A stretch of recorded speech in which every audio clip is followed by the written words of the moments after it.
सहना भवतु सहनौ भुनक्तु सह वीर्यं करवावहै तेजस्विनावधीतमस्तु मा विद्विषावहै। ॐ शान्ति शान्ति शान्तिः। सदाशिवसमारम्भां शङ्कराचार्यमध्यमाम् अस्मदाचार्यपर्यन्तां वन्दे गुरुपरम्पराम्। रामो राजमणिः सदा विजयते रामं रमेशं भजे। रामेणाभिहता निशाचरचमु रामाय तस्मै नमः। रामान्नास्ति परायणं परतरं रामस्य दासोऽस्म्यहम्।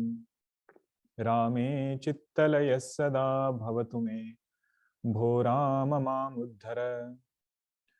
समस्तजनकल्याणे निरतं करुणामयं नमामि चिन्मयं देवं सद्गुरुं ब्रह्मविद्वरं सद्गुरुं ब्रह्मविद्वरम्।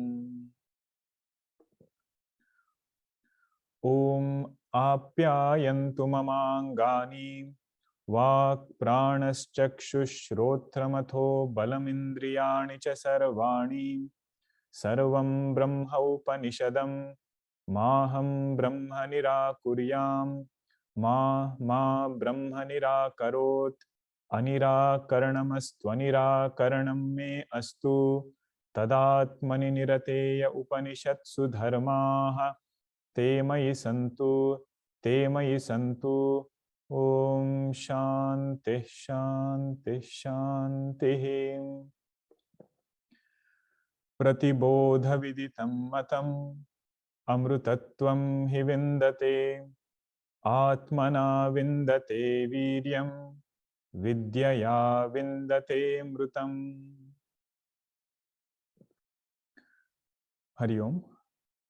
In the last session we had seen this mantra 2.4. This is the main source from which entire Drigdrishya Viveka has been elaborated. And Bhagavan Shankaracharya said that there is only one doorway. Na anyadvaram antaratmanaha vijnanaya. There is no other doorway to recognize the presence of this consciousness other than as witness of thoughts, other than the substratum of this mind or ahankara. Now Vedanta, one part is studying a lot of elaboration. How did creation happen? Purushartha and Prarabdha. Which one is, more important? Several questions we have, and answers are given. This is a darshana, so perspective will be given for all aspects. But having answered those questions, having gotten satisfaction to some extent in those topics, all of it should boil down to this particular quest. What is that quest? How to abide in this Atma Tattva. So once this quest is there, a journey or a path has to be given.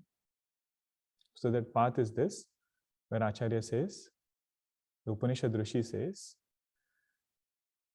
start becoming very observant of your thoughts.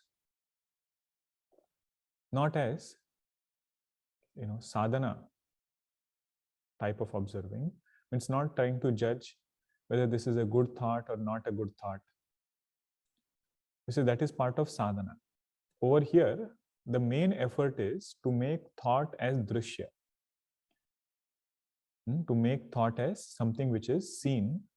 So I have to be different from this thought. And more sadhana we have done, more we have purified our mind, more we have turned it towards Bhagwan. So all these thoughts which are there, they will be very beautiful thoughts. Okay, these dots are representing thoughts. So one thought was representing an experience of the past, wherever we were, all of us together, we had this experience. Or it could be about some object, a particular object. Right? I went somewhere and I saw this beautiful mountain. While seeing that, thought was there, but even after coming, thought comes along with me. Object is there, but thought is coming along with me. And then it could be about people. In all these three things, this sadhaka has thoroughly practiced Bhadram Karnebhihi Shrunuyama Devaha. Bhadram Pashyema Akshabhihi Ajatra. Means whatever he sees has been auspicious. Whatever he hears has been auspicious. So he doesn't have to struggle with the quality of thoughts. Okay, this is the first step. We cannot circumvent this step. Okay, and it has been elaborated in other texts. So Kenopanishad Rishi will say, that part I will not elaborate over here. Right? For that, we need to study Bhagavatam, we need to study Ramayana.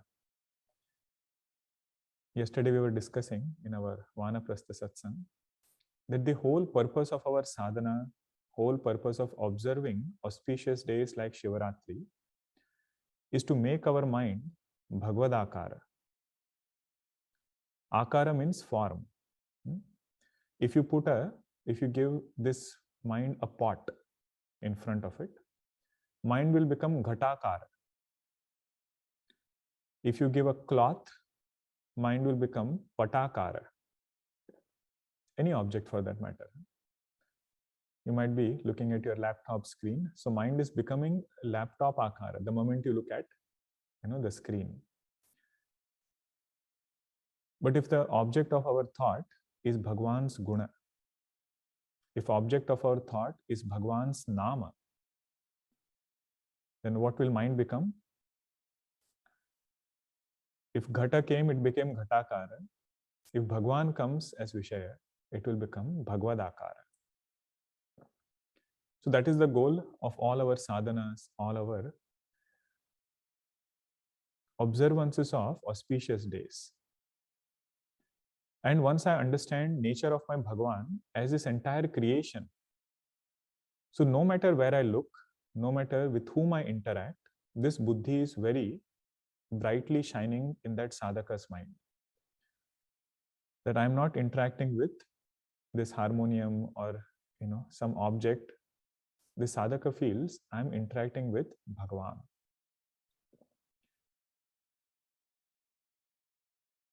It is easier to start by having this Bhagavad Buddhi in few things. Right? That's why instruments, those who are into music, they give so much of reverence for that instrument. Right? Even for dance, that, what do they call? The anklets that they wear, right? Ghungru. It is given in such a sampradayic form from the teacher to the student. Why? Because there is Bhagwan is invoked in that particular instrument. So this is one way to look at this step, that I cannot circumvent this part where thoughts have to be very pure and very beautiful. When that happens, to that sadhaka, he will have a lot of vairagya. Why? Because he is getting this quest to know Bhagwan's nature. Bhagwan's nature is Shuddha Chaitanya only. So from whatever other things are there, from that he is getting vairagya. So with both these things, he is able to keep thoughts as drishya and look at them as another object. If we are following chain of thoughts, that means in that thing, either we have raga or we have dvesha. Okay, mind effortlessly runs towards something only where it gets ananda, when it gets joy there. So if it is getting in some object outside, no matter how hard we'll try, mind will just run in that direction.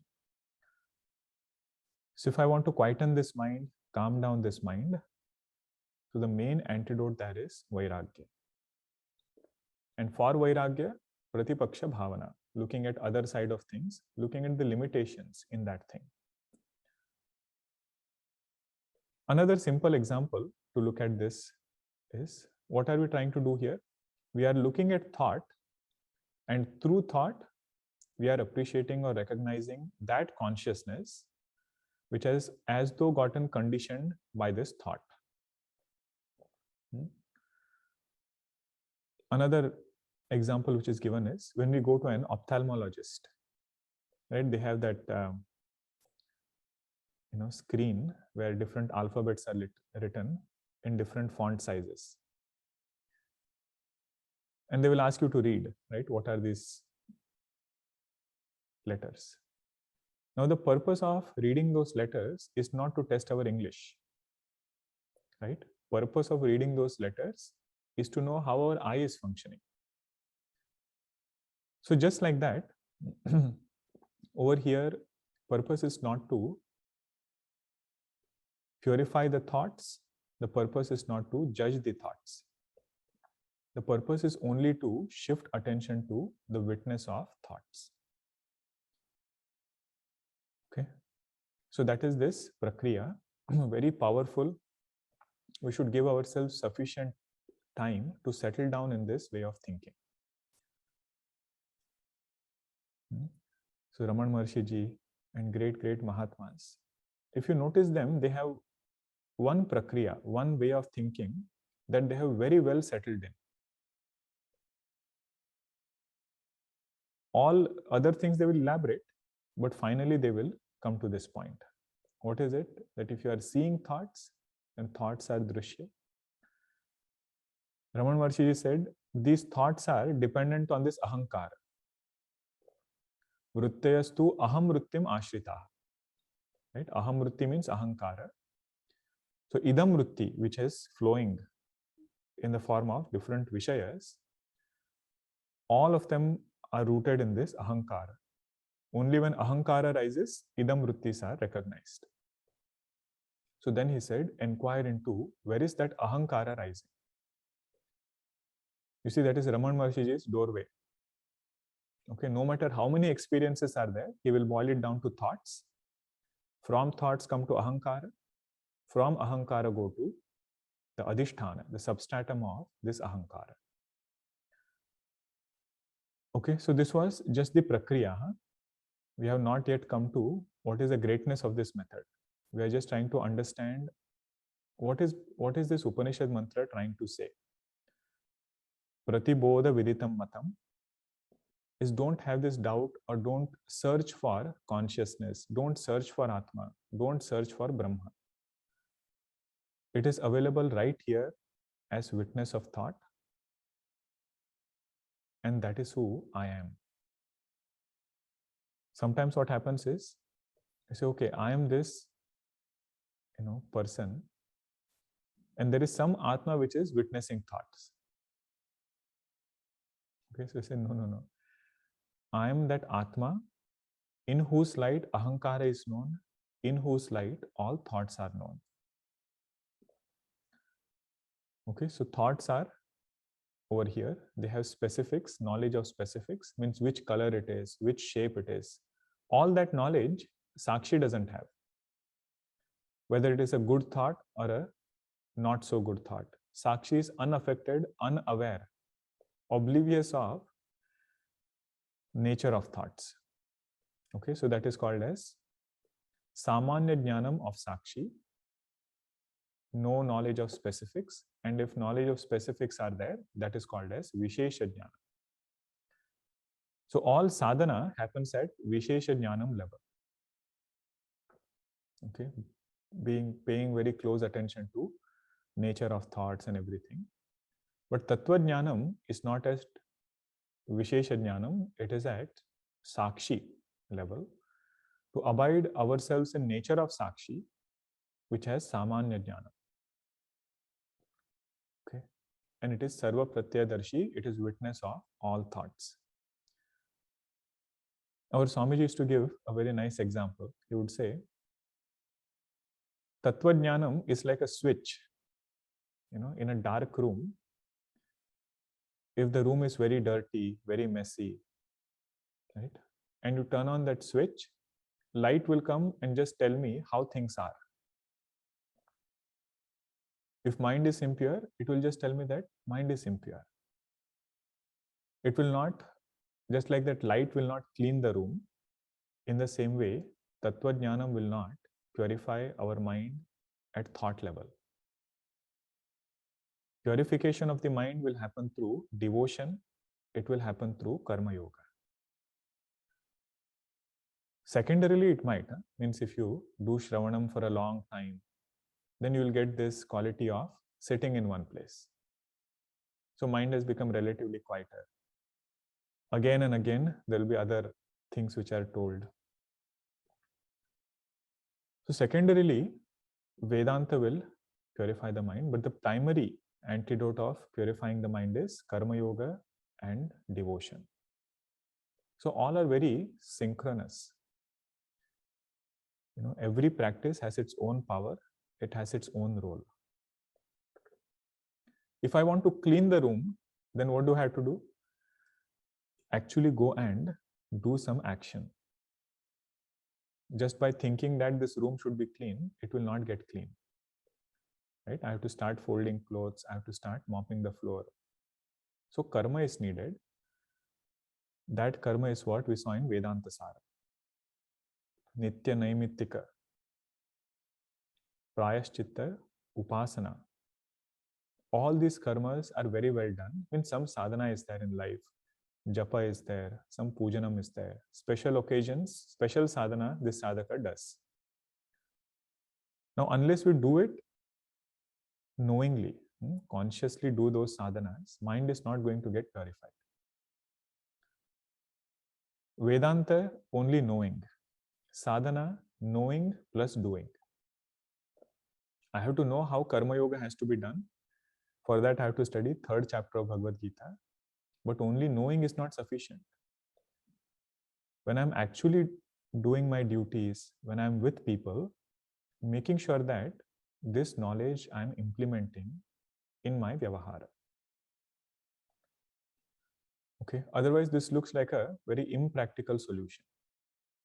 That all these thoughts are nice. You have put a very nice experience over here, and then family time, and then mountain is there, and 2 people talking.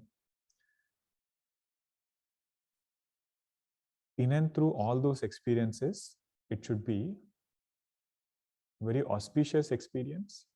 Means divinity should be there in every experience, and it should be done with Karma Yoga Buddhi. Okay, then it will open the door for us, okay, to enter inside.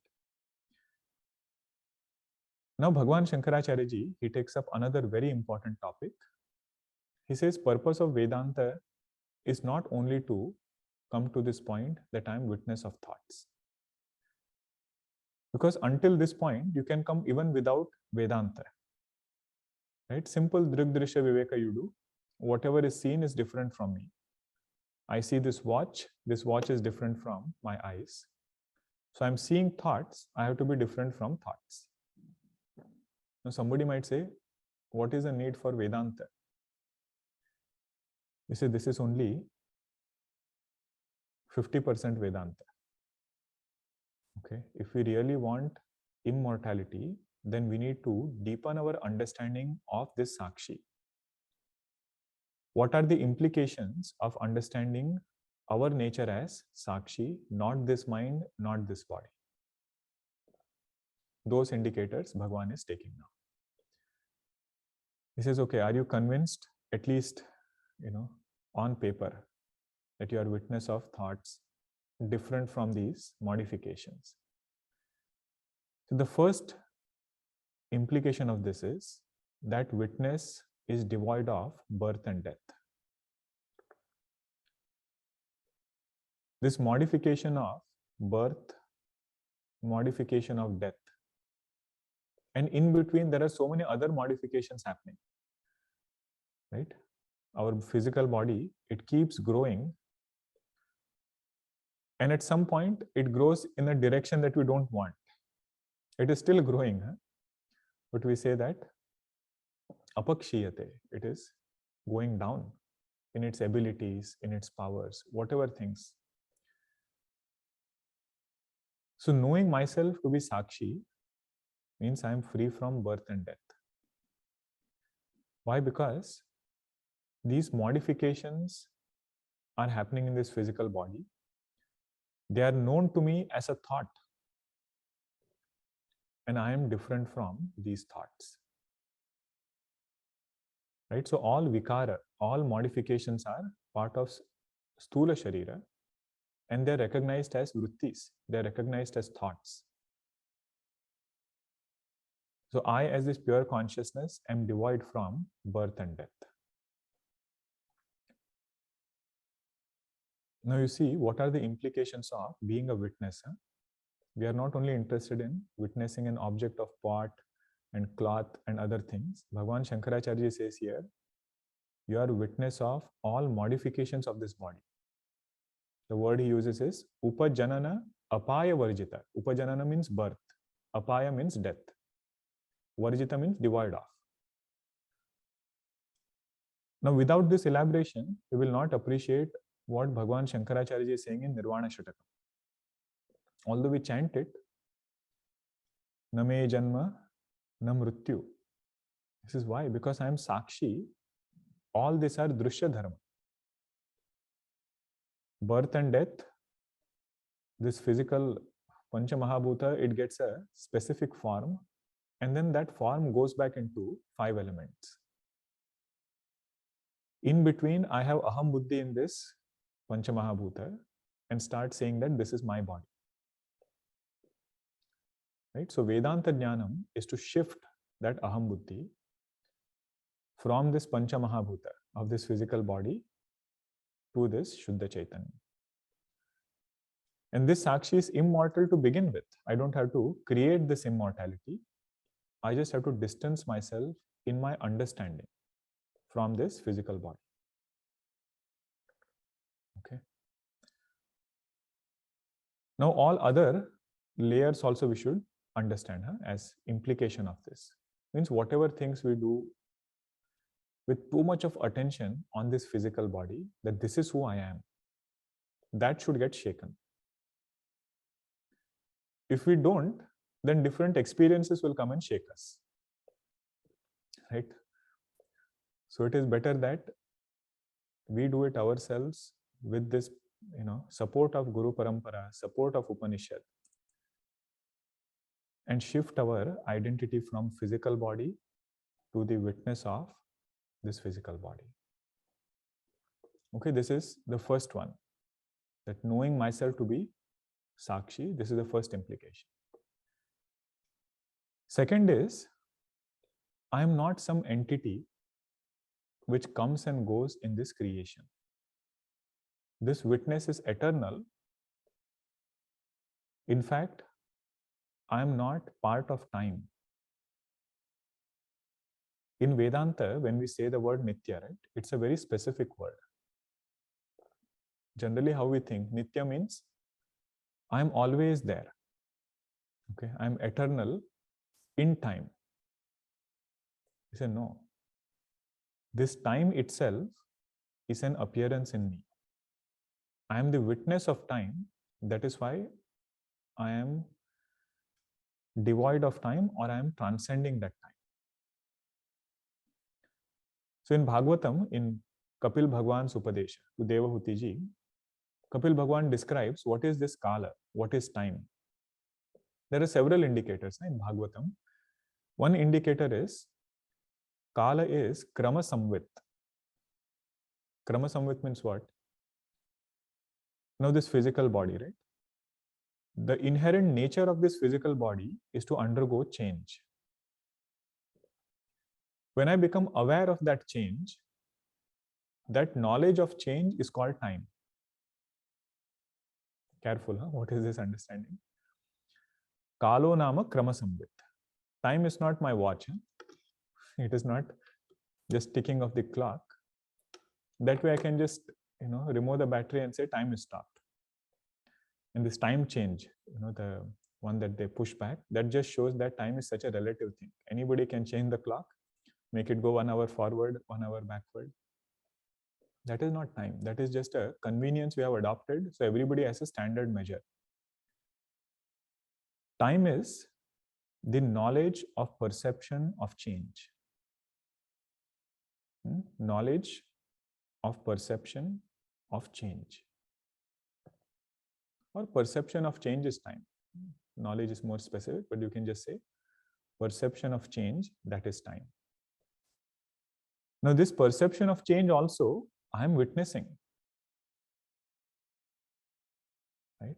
So, Kala becomes an object of my knowledge. So, that is why I am Nitya. I am different from this Kala. Kala finds its ashraya in me. In that way, I am eternal. I am Nitya. Okay, Upajanana, Apaya Varjita, and then Nitya. I am the witness of time. What is our understanding?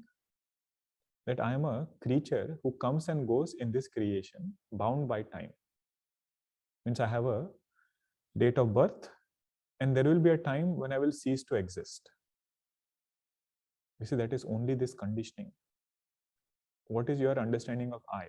When you say I will cease to exist, if you think you are the body, then yes, that statement is true. But Vedanta says, if somebody has understood the true meaning of I as this Sakshi, then their Nididhyasanam will become deeper. On what pointers? On these pointers, that I am devoid of birth and death, I am eternal, I am that substratum in which time is appearing. Okay. And the moment I say I am witness, that witness has to be the innermost. Okay. It is innermost and ever pure. For Ashuddhi, there has to be some duality. Only when two things are there, the second thing can make the first thing impure. So in this Sakshi, there is no thought, there is no gross creation. So what is it that will make it impure? Right? So that is why it is Vishuddha Swarupam. All these words are very precise indicators for Nididhyasanam. So whenever I think of myself as Aham, and if my understanding is I am that Sakshi, then this conviction should come that I am ever pure. All impurities, if they are there, they belong to this mind. It will be taken care of by sadhana, by devotion.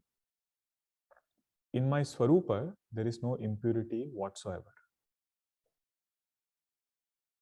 Okay, Vishuddha Swarupatvam, Atmatvam. Atmatvam means it is innermost. Now, generally, if you just see the word Atmatvam, you will realize what is so great about it. Innermost, okay, so then what do I get out of that quality? You say this Ananda, that is the nature of Sakshi. And if I'm searching for Ananda outside, that is, Vedanta's very firm conclusion that we are searching it in the wrong place. Okay, Sakshi is innermost, that Ananda is innermost, means it's my own Swarupa. I don't have to invest my happiness in some outside object of this world. Every word of this, every indicator of Sakshi should remove some Viparit Bhavana. Viparit Bhavana means erroneous notions. Right? So one main erroneous notion is Jagat is Satyam and there is Ananda in this world. So knowing the nature of Sakshi, this erroneous notion is corrected. That Ananda is not in this world, Ananda is my Swarupa. Jagat is not Satyam, Jagat is an appearance in me, in that Shuddha Chaitanya. Okay.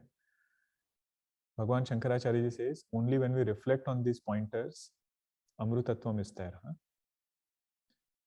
Merely by knowing ourselves as witness of thought, fearlessness will not come directly. Because that connection has to be understood. Right?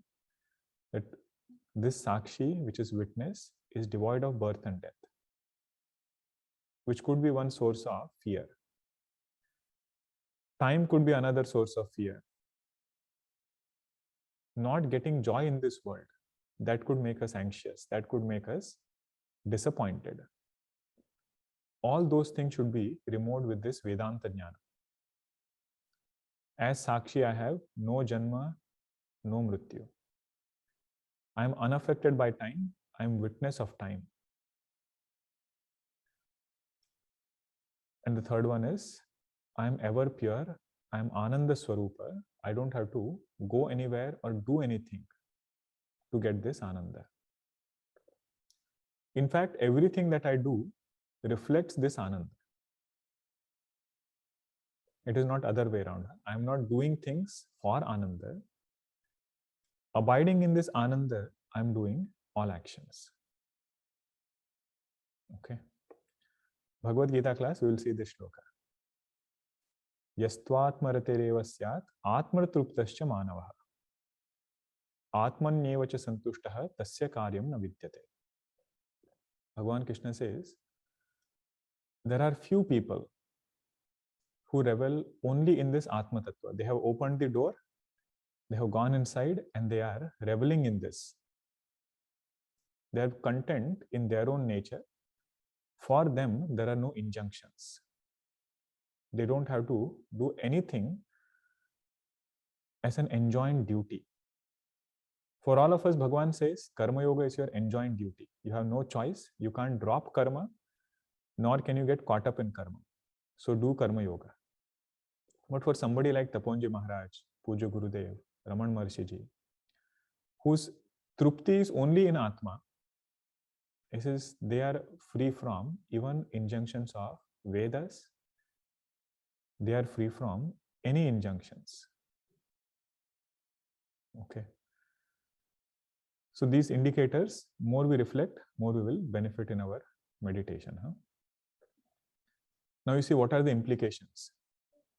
After these three, Bhagavan says, whatever Visheshas are there, whatever specifics are there, attributes are there, they will always be in Drushya. Starting from this mind. Okay, there are so many qualities of this mind, so many colors that this mind shows. All of them are in Drushya, not in Drashta. Seer or the witness is devoid of all attributes. That is why it is Nirveshsha. See, these words we have seen before. Atma is Nirveshsha. But more we appreciate it from Dugdrishya Viveka standpoint, we'll benefit from it in terms of internalizing it. I am that Sakshi. So in me, there can be no Visheshas. And the moment there are Visheshas, and we give too much importance to some Vishesha, there is agitation, there is anxiety, there is stress, there is raga, there is dvesha. Right? Vishesha means what? That which makes it special. If there is one country and you say the state, that is Vishesha.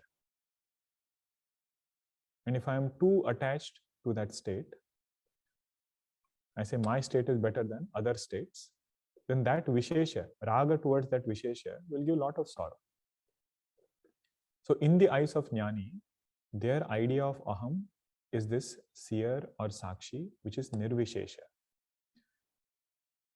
It has no attributes whatsoever, no differences of any kind.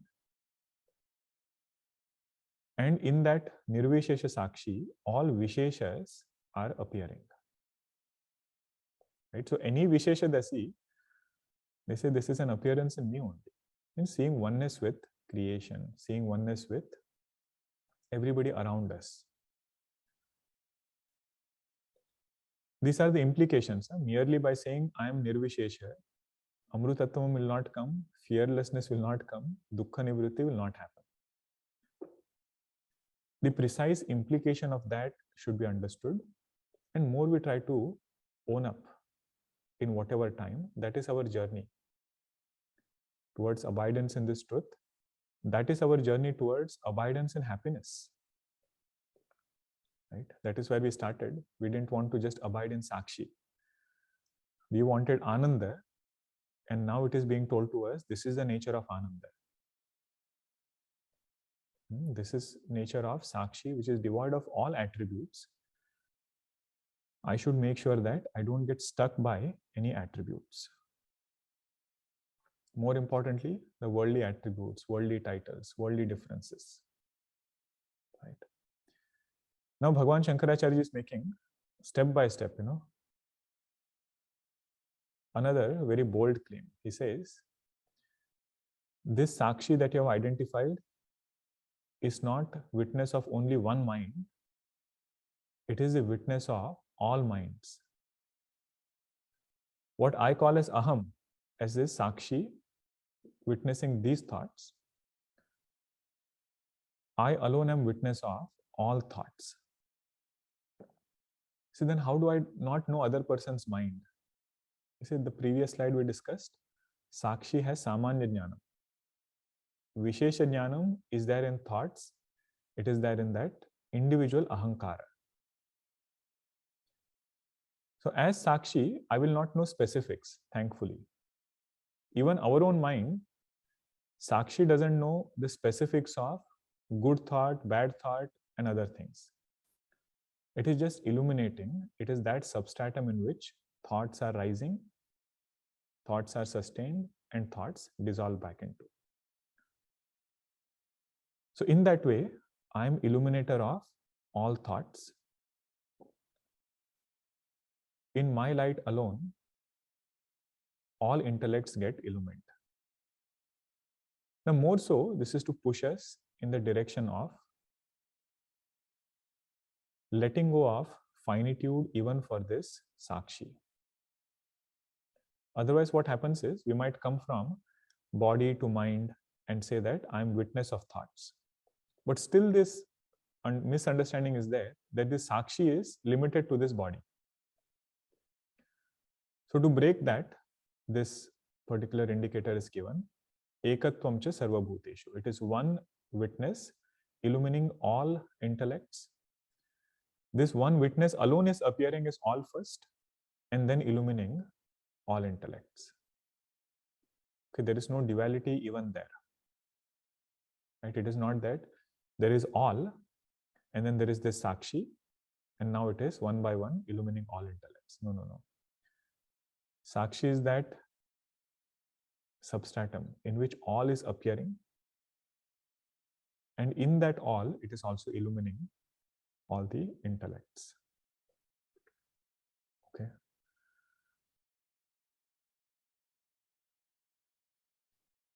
There are different examples, which are given for this. This comes in Saddarshanam. Bhagavan says, Pata and Prakasha, both is that Chaitanya. Pata means the cloth, the picture. You can take a simpler example. So if you take a canvas and draw a picture on it, and then you have different things, right? One is a inert vegetable might be there, market scene if you draw, inert vegetables might be there, all other basket, everything in that market, and then the people walking in that market. The substratum of the inert vegetable, basket, and all other objects is that canvas. And the substratum of all the living or the sentient beings which are in that picture is also the canvas. So like that, he says, this Sakshi has become this entire creation, or this entire creation is an appearance in Sakshi. And within that, whichever intellects are there, those intellects also, the Sakshi only is illuminating. Now, somebody says, what is your logic? Because there are other schools of thoughts which say that it is not one Sakshi, it is different Sakshis, illumining different minds. We say, if you say so, then you have to prove what is the difference between Sakshi A and Sakshi B. Based on what are you drawing your boundary? If you say it is, space, then it will go against the nature of Sakshi only. We say Sakshi is infinite. There are Shruti quotations which say that Sakshi is infinite. Sakshi is Nitya. So there are no boundaries that you can draw. There is no way you can point out difference between two Sakshis. Because you cannot point out a difference, you say there is only one Sakshi, and there are Shruti quotations which will tell us about this. Okay. If this slide is clear, now you see how easy the Bhashya will be. Atah pratyaya pratyagatmataya viditam brahma yada. Atah, therefore, having understood Atma through thoughts, not as an object of thought. Pratyaya pratyagatmataya, that which is the innermost of every thought, that which is substratum of every thought. Viditam brahma yada, if you have understood Brahma in this way, then that is samyak jnanam, that is the right understanding. Then what happens? What are the implications of that? You see, yada tada has come. Yada means when. Brahma is understood in this way. At that point, tada tat matam, tat samyak darshanam ityartha. That understanding is correct understanding, that is true understanding. What are the implications? Sarva pratyaya darshitvecha upajanana apaya varjita. Once you have understood this Sakshi to be drashta, the witness of all thoughts, the implications of this are, it is devoid of birth and death. Upajanana apaya varjita.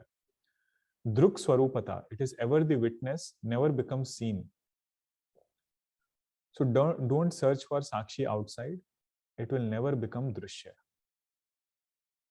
Don't search for Ananda outside, it will never become drishya. Ananda is your own swarupa. Nityatvam, it is eternal.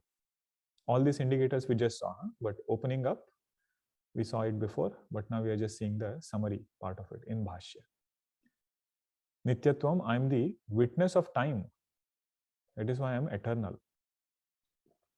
Vishuddha Swarupatvam Atmatvam, I am ever pure, I am the innermost Atma.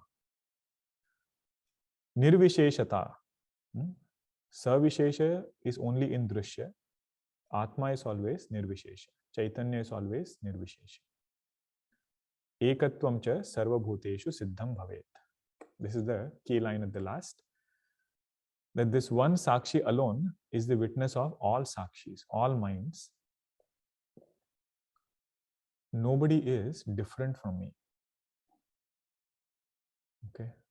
I illumine this Panchamahabhutas also, with which all Shariras are made. This entire creation is made. I illumine all minds also. So as this Chaitanya, this creation is not different from me. Lakshana Bheda Abhavat. This is the Hetu. This is the reason he gives. If you say there are two Sakshis, then you have to give the Bheda. You have to give the difference between their Lakshanas. Right? What is the difference between Sakshi A and Sakshi B? Then he gives an example. Vyomnaha iva ghatagiri guhadishu. Okay. He says, what is the, if you say the space in the pot, okay, pot space and the space in the cave of a mountain. Giri guhadishu means cave of a mountain. Ghata means a pot. So between a pot and cave of a mountain, so what is the difference in that space? Right? Space by itself is not having any difference. The size might be different, but that size belongs to the conditioning, not to the space. You say the pot space is small and the cave space is big. No, cave space you see, that size of it belong to the conditioning, and that got superimposed on that space. If you just see the space, there is no difference. He says that space is like that Sakshi. There is no difference in Sakshi illumining one intellect and that Sakshi illumining all intellects. Means because we cannot establish any difference between Sakshis, what we say according to Vedanta, there is only one Sakshi illumining all intellects. That Sakshi I am. Okay. You know, some Mahatmas, they used to give another applied meaning of this understanding. What is that applied meaning? I am not this mind, impurities of this mind don't belong to me. I am that pure consciousness, right? That is what we said in Nididhyasana. So all these limitations are there in the mind, they are not there in Chaitanya. If that is the understanding when it comes to this conditioning, it is said this should be the same understanding when it comes to others. If at all we see some shortcomings in some person, we say that shortcoming is in buddhi, not in that person's essential nature. That Sakshi is my own Swarupa. Just like limitations are there here, limitations are there outside also. So this sadhaka becomes accepting in true sense, right? Because I am that Chaitanya. Everybody is Chaitanya only. Everybody is Narayana, right? When we say Om Namo Narayana, right? Looking at everybody as that Narayana, but most importantly, knowing that this Sakshi is Shuddha Swarupa, which is a substratum of this entire creation. Okay, so these were the two main ideas. The first part, what we saw in the last class and the beginning of this class, is what is this prakriya? How to shift attention from this Chaitanya, this vrittis, from thoughts to this Chaitanya.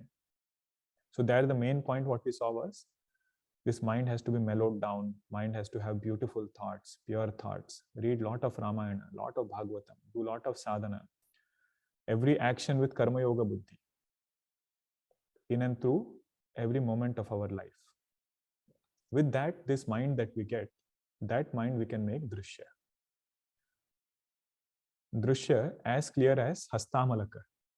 You know, just like you have a gooseberry on the palm, there is no doubt whether it is drishya or not. Like that, this introvert antarmukhi sadhaka can make his mind drishya. Every thought he is seeing as something different from him. And having known that, the implications of that are very deep. What we just saw as all these indicators, devoid of modification, always the seer, never the seen. It is eternal, not conditioned by time. Innermost, devoid of all attributes, and also it is infinite.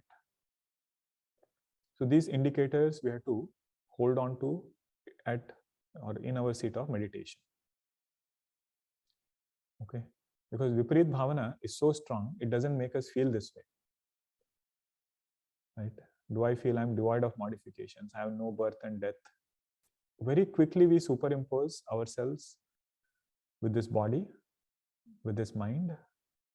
So that is the journey, right? Jnana Nishtha is not overnight thing. Knowledge is instantaneous. It takes time for abiding in this knowledge. Now Bhagavan says this 2.4 mantra which is there, it summarizes the meaning of Mahavakya. This is Mahavakya, I didn't make that connection. How is that? So what did Mahavakya say? Anya devatad viditat. So pratibodha viditam matam means whatever becomes known as a thought. So that thought is vidita. So Atma is something which is different from thoughts. What was the later part of Mahavakya? Atho aviditat adhi.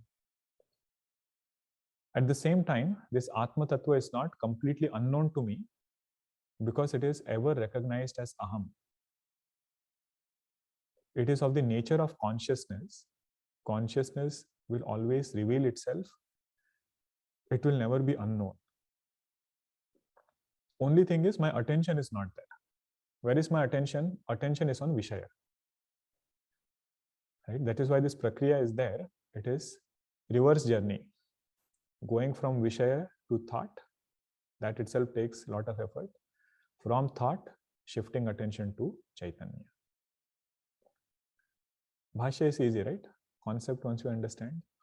Vidita aviditabhyam anyat brahma iti agama vakyartah evam parishuddhah eva upasamhrutah bhavati. So whatever was said in the beginning in that mantra, Anya Devatad Viditat, Ato Aviditatati, the same meaning has been elaborated.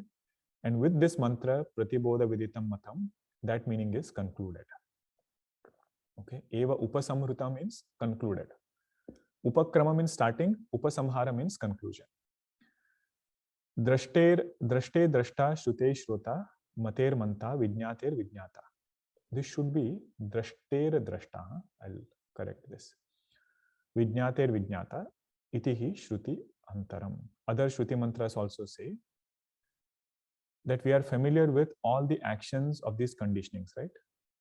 Like Darshanam is action of the eyes. So this Atma Chaitanya is witness of eyes, witness of seeing. Hearing, we know, is happening through ears. This Atma Chaitanya is witness of hearing. But in between, add mind also. Huh? Without mind, you cannot see. Without mind, we cannot hear.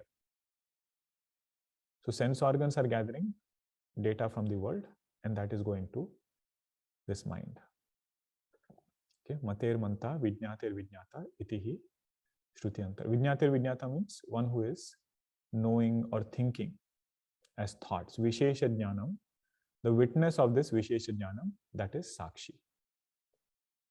Okay. All these are vrittis. Huh? Darshanam is a thought, hearing is a thought, thinking, of course, we know is a thought. So I am that witness of thought. Through that thought, we can shift our attention to this Sakshi. Pratibodha Viditam Matam. So all these are bodhas. Darshanam is bodha. Shravanam is another bodha. Vijnanam is another bodha. Bodha means thought. Pratibodha Viditam Matam. Amrutatvam hi vindate. Now this particular mantra, until this point, we didn't have a lot of Purva Pakshas. Even if they were there, they were from either Purva Mimamsa, like in beginning we saw, right? Introductory Bhashya, Sambandha Bhashya. But now Bhagwan Shankaracharya ji will bring a Purva Paksha from Nyaya Darshana. So one way to study Vedanta thoroughly is to study all other darshanas and know what is their understanding of Atma, what is the differences in their understanding, like Bauddha Darshana, Jain Darshana, Sankhya, Yoga, all other darshanas, and then you start studying Vedanta. This is one traditional way of studying. Like in some places, they will teach you Sankhya Darshana first in Vedanta school. So much so that you will feel like you are a Sankhyan only. But then they will refute all your Sankhya views with Vedanta. So then your clarity becomes so much in Vedanta Darshana that you have both perspectives. But we will not be able to do that right now because it's an elaborate topic. If Bhagwan's grace is there, hopefully we'll study it sometime, all darshanas, like how we studied Praman Vichara. Right? It's a very beautiful topic. You get so delighted looking at how our rishis thought. Great rishis, huh? All darshana rishis were so great.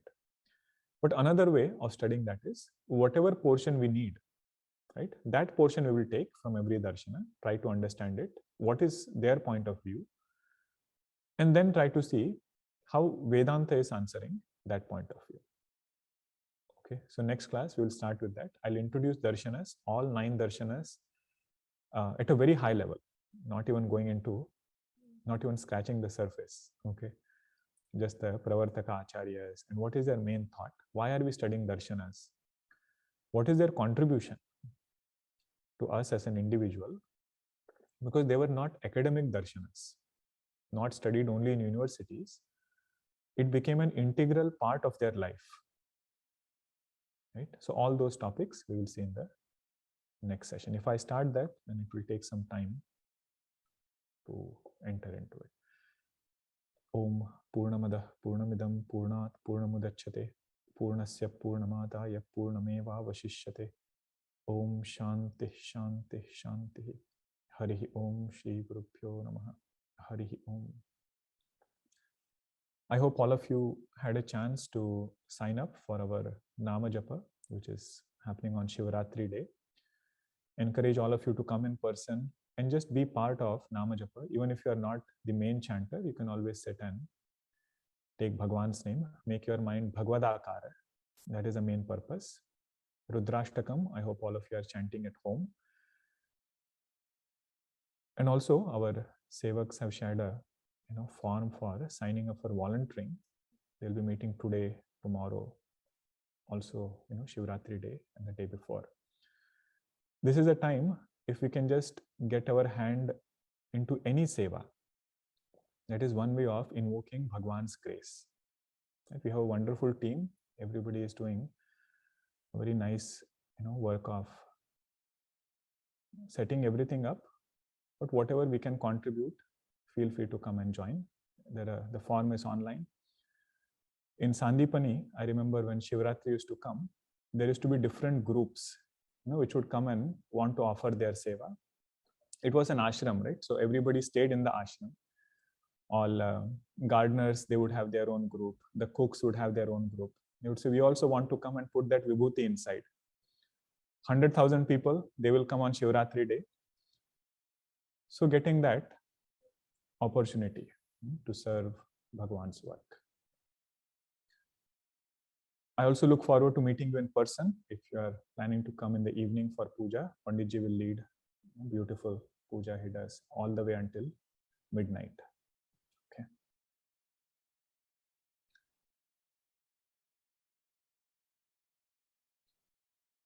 Is the purpose of separating yourself from thoughts an attempt to separate yourself from the mind? Yes, thought itself is the mind. There are no difference. Right? Puja Gurudev's definition you should remember, flow of thoughts is mind. So purpose is to separate ourselves from that mind.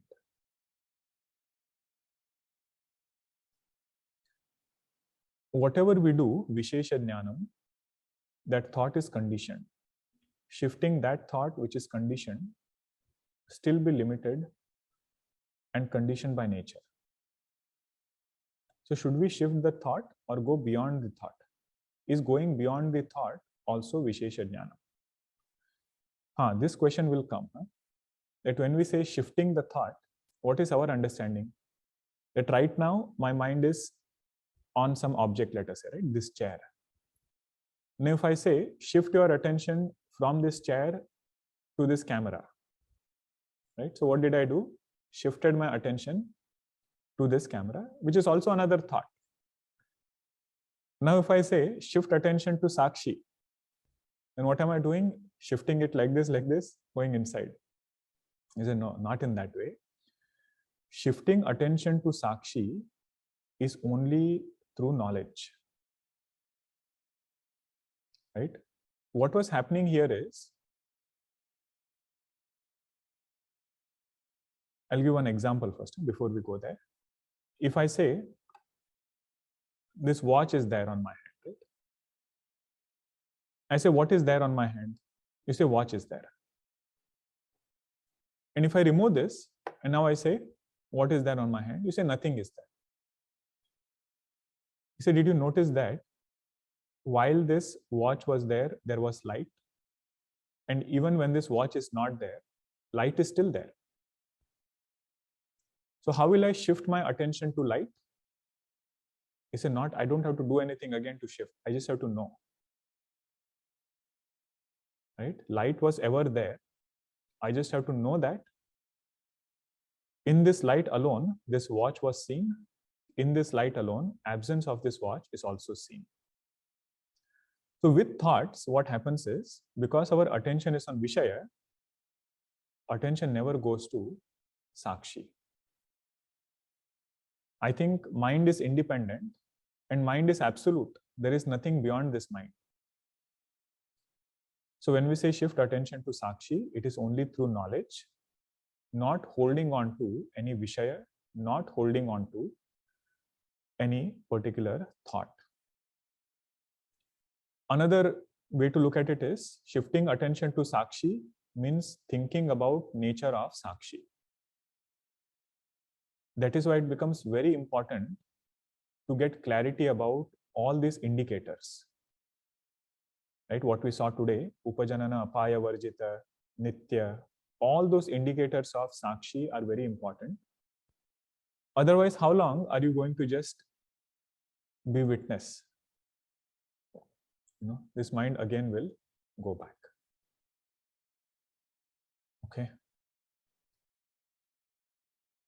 All right.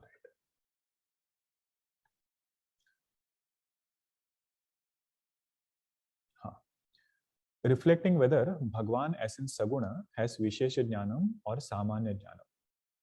Our thoughts at individual level have Vishesha Jnanam, meaning knowledge of specifics. Correct. As Atma, I have Samanya Jnanam. Yes. Based on this Vishesha Jnanam alone, Ahankara interacts with this world. This question is not directly related to Kena, but with reference to Bhagwan's nature, we learnt in other classes, Vedanta Sar. Yes. With the above understanding of Vishesha Jnanam and Samanya Jnanam applied to macrocosm, totality or Ishvara has Vishesha Jnanam. Based on this Vishesha Jnanam alone, Bhagwan is called Karma Phala Data, as he gives phala based on specifics of Jiva's karma. At Samanya Jnanam level of totality, Atma or Brahma is Nirguna and is Advaita.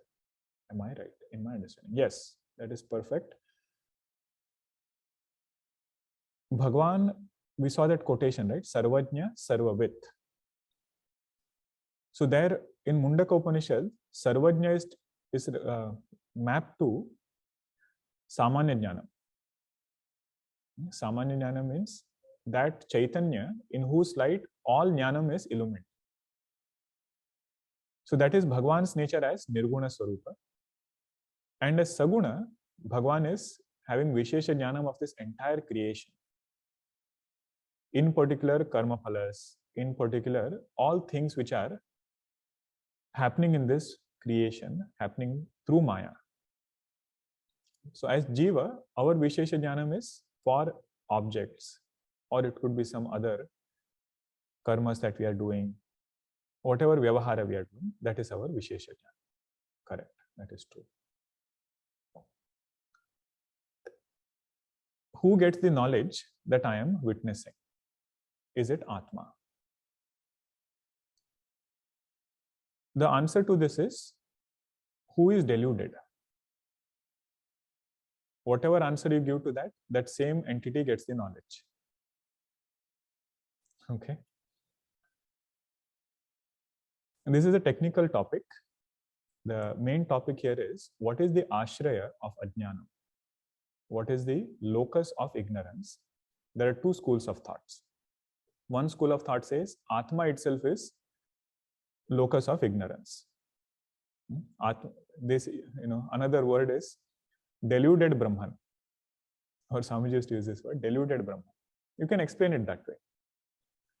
Entire creation is having its adhisthana in Chaitanya. So why would Ajnanam not have adhisthana in Chaitanya? Where else can it have adhisthana?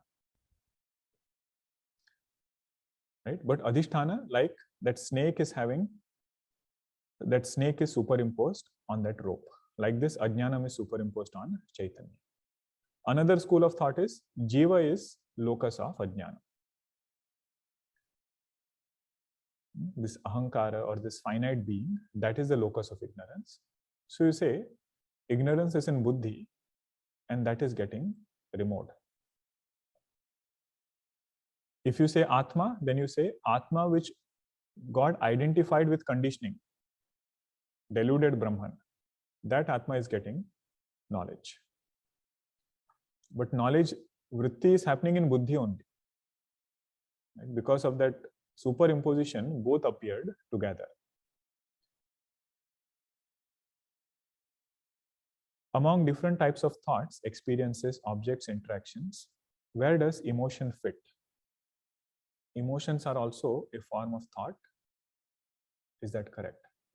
Is there any speciality to it? It seems to move us into action. Emotions are thoughts. There is no difference between, a thought and an emotion. Now the question is, between that thought, where does it fit? Experience, object, or interaction? it is said this emotion is running in and through all of that. Okay. Whatever is anukula, whatever is favorable in terms of experience, in terms of object, in terms of interaction, that emotion we call as sukham. Anukulasya vedaniyam sukham. Whatever is according to how we want, that emotion we call as sukham. And other one, pratikulam, which is not favorable, that experience, that object, or that interaction we say is dukkham. Now, within that, there can be several categories, but predominantly there will be only two emotions. Either we are happy or we are unhappy. Okay, sukham or dukkham. So according to that, all emotions can be classified. The main thing is not to get into classifying emotions. Okay, main thing is to know emotions are witnessed. I am the seer of those emotions. Sadhana level, taking care of emotions, keeping it in as much of totality, keeping it in as much of sattva as possible. Right? More we think about everybody, more we think about total, our emotions will be cheerful and happy. How can we say that witnessing of change is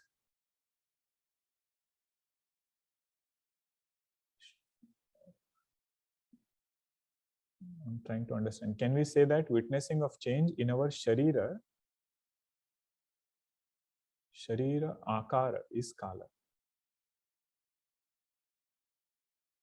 Yes, witnessing of change in our sharira akara. Yes, that not witnessing as pure consciousness. Pure consciousness has nothing to do with kala.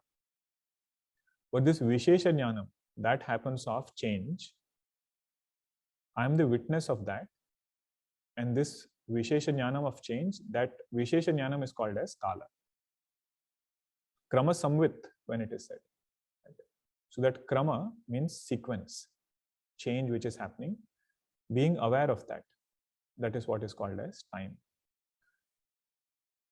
Now, if that change is not happening frequently, right? So we lose perception of time. For example, when we have a good night's sleep, deep sleep, right? We have no perception of how much time we slept. Why? Because that krama samvit is not very clearly noticed. Okay, even dreams for that matter, they say it is only a minute and a half, right?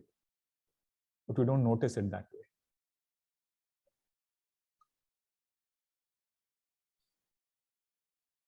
I could not understand how 2.4 is conclusion of Mahavakya. How is avidita explained in this mantra? Avidita means that which is unknown. So Atma is beyond unknown or different from unknown. So in terms of Chaitanya, it is ever recognized as Aham. Right? So it cannot be some unknown entity which is completely unknown to me, that I have to go and search or find it somewhere. So in that way, it is aviditat adhi. It is different from unknown. In Mahavakya discussion, we had seen avidita referred to Maya Upadhi, right? Where things are all in seed form. You don't know what is there. So we said Atma is different from that Maya Upadhi also. So here it is being said that this Chaitanya is different from something which is completely unknown. It is recognized as Aham, but always mixed up with some or the other conditioning. Okay. Can you give one example of any sense organ as thought? Sense organ as thought, the best example is our eyes only. Right? When you are taking out your glasses, whatever that ability of eyes to see that has changed, that is known to me. right? So that is sense organ of I that is known to me as a thought. Rather, every sense perception, we will have mind behind it. Right? All sense perceptions are known through thought only, so we don't have to separately classify them. Or if you want another way to look at it, in your own mind, you can bring a thought of fragrance, right? Rose fragrance. Even without that rose being there, that perception of rose which went through the nose, that is registered and that can be invoked as a thought. The mind is very wonderful, how it works and what it does. So one simple way to look at it is all sense perception happens through a thought, but after it happens, it gets registered also as a thought only. Okay. Good. Looking forward to seeing all of you during Shivaratri over here.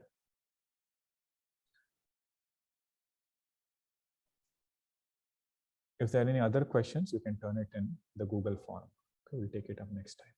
Om Shanti Shanti Shanti. Hari Om Shri Guru Pyo Namaha. Hari Om. Hari Om.